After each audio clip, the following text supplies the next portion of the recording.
sana no, yung Baguio at saka Lindol, doon lang sa Davao City. Yung dapdapit pa sa balay sa mga Duterte. Kaya ang daming demonyo diha. Diha unta magano Lord.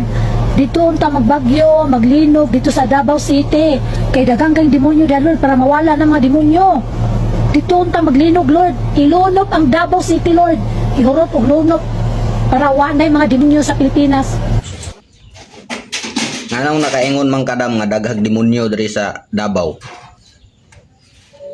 Anong nakaingon man kana? Timan Edam ang Davao gilinog 7.6. Unya gisigundaan pa gyud pagkagabi aftershock dam 6.9.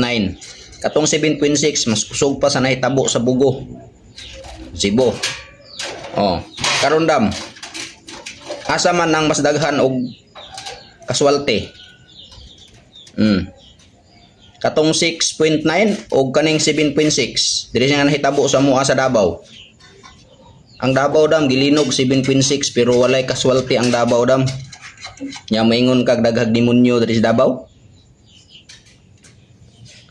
O tinuod ang imong mga gi ampo nga linugon ang Davao o gilinog natuman imong pagampo dam.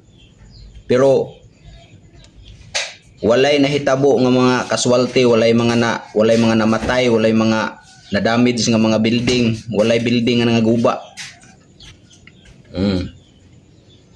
Ya mingon kag daghag demonyo diri sa Davao.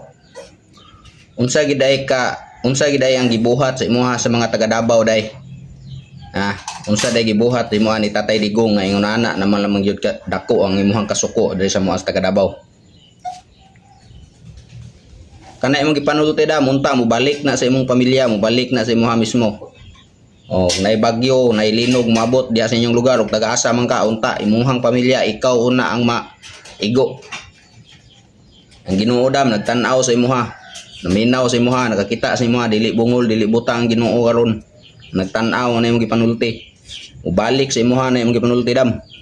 Ginoo nay bahala sa imong ginabuhi dam. Good luck sa imong ginabuhi.